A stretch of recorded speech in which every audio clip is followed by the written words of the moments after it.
Assalamualaikum, Coach Joe di sini. Kali ini untuk sesi tutorial kita, Coach ingin terangkan kepada anda semua berkenaan dengan plunger button. Baik, apakah itu plunger button?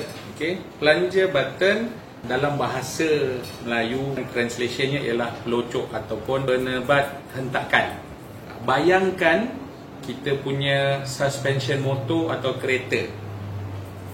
Itu tugasan dia. Kenapa dia penting? Kerana untuk recurve modern, peralatan ini penting untuk membantu aero kembali lurus secepat mungkin supaya tepat pergi ke sasaran. Kenapa pula tradisional tak ada plunger button? Senang sahaja. Kategori tradisional menggunakan peralatan asas tanpa peralatan tambahan. Dalam pasaran kita ada banyak jenis brand untuk plunger button dan juga price range ada yang harga puluh-puluh sahaja, ada juga yang harga sampai 400-500 ringgit. Yang mana yang bagus, yang mana yang tak bagus sebenarnya bergantung kepada kebolehlarasan ataupun dalam bahasa Inggeris tunability. Ada antara plunger button yang harga rendah cuma sampai dengan satu set dan dia tak ada set gantian. Spring mungkin hanya ada satu atau dua sahaja. Untuk yang harga tinggi sedikit di pasaran, buatannya lebih teliti, lebih halus, dan ada di antara plunger yang harga mahal ini disediakan bersama dengan satu, dua, malah ada 3 spring yang berbeza. Ada yang lembut, ada yang sederhana, ada yang keras. Ini semua adalah untuk memudahkan pemanah-pemanah melaras atau tune bow masing-masing bersama dengan aero supaya dapat performance ataupun prestasi yang terbaik. Perlu ke kita pakai plunger button pada awal-awal kita belajar memanah? Jawapannya ya. Perlu ke kita beli yang mahal terus? Jawapannya di sini ialah sekiranya kita menggunakan poundage rendah 30 pound ke bawah, plunger button yang berharga biasa mampu milik sudah memadai. Antara harga 20, 50 atau 100 ringgit cukup. Kerana lebih tinggi poundage, lebih sensitif bow tersebut dan juga aero yang perlu dilaraskan. Jadi untuk plunger button yang berharga tinggi sedikit, apabila poundage kita meningkat dan lebih sensitif, keperluan menggunakan plunger button harga yang lebih tinggi atau quality yang lebih tinggi lebih membantu. Baik, ini adalah contoh plunger button mampu milik yang berharga sekitar antara 20 ke 50 ringgit di dalam pasaran. Ini adalah keluaran daripada kartel yang kebiasaannya digunakan oleh pemanah-pemanah peringkat asas. Dia ada 3 skru boleh laras dan dia ada spring. Alat gantinya simple, mudah sahaja. 2 Allen key, 1 spring keras dan 2 gantian plunger button. 1 bersaiz kecil besi, 1 bersaiz besar plastik. Sekiranya perlu diganti, kita boleh gunakan peralatan gantian tersebut.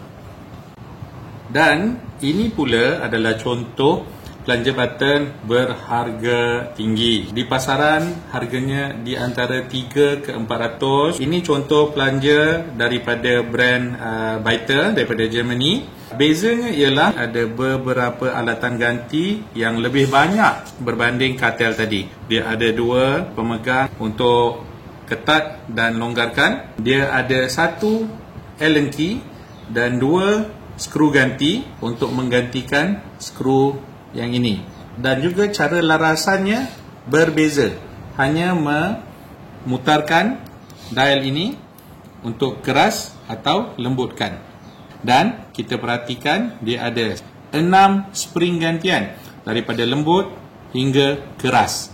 Dan 3 gantian plunger button berwarna hitam dan 1, 2, 3 plunger button berwarna putih. Plunger button ni boleh guna berapa lama? Semua belanja button, baik yang murah atau yang mahal, ada kualiti tertentu. Ada yang diperbuat daripada aluminium, ada yang diperbuat daripada besi, ada yang diperbuat daripada bahan komposit ataupun karbon. Selain daripada bahan-bahan itu, yang membezakan ketahanannya ialah bergantung kepada cara kita guna. Kalau basah, kena bersihkan, keringkan. Selalunya yang berharga rendah atau murah ini, ketahanan air kurang, bermakna dia bukan kedap air. So bila basah, kena air dan kita tak bersihkan, kita tak keringkan, senang berkarat. Untuk yang berharga lebih tinggi, biasanya dari segi kualiti, dianya lebih bagus, dia mampat dan dia kedap air. Jadi bermakna dia jarang boleh dimasuki air dan sekiranya dijaga dengan baik boleh bertahan bertahun-tahun lamanya. Ya. Macam mana pula dengan bow yang berbeza-beza? Satu pelanja button boleh muat untuk semua bow ke? Kebanyakannya ya. Beza pada pelanja button, saiznya ada yang bahagian skru ini panjang, ada yang pendek, dan juga bahagian belakang ini bergantung pada rekaan ataupun design lah. Ada yang panjang, ada yang pendek untuk memuatkan spring. Bergantung kepada jenis bow yang anda pakai. Kalau bow anda tebal, ada kemungkinan yang jenis pendek, skru dia kurang sesuai. Perlu guna skru yang panjang. Dan kegunaan bahagian hadapan ini adalah untuk melaraskan supaya anda boleh menyesuaikan panjang pendek untuk kedudukan yang paling stabil dan tengah bagi meletakkan pelanja button untuk dikenakan pada aero, ya, dan dilaraskan bersama dengan aero rest pada bow anda. Baik, terima kasih kepada semua yang menonton video-video Coach Joe. Semoga ada manfaat untuk anda semua. Jangan lupa untuk like dan juga subscribe di channel Coach Joe di YouTube. Tekan butang loceng untuk terima notifikasi video-video terbaru daripada Coach. Dan jangan lupa untuk follow Facebook page dan Instagram account Elda Archery. Kita jumpa lagi di video-video yang lain akan datang. Terima kasih.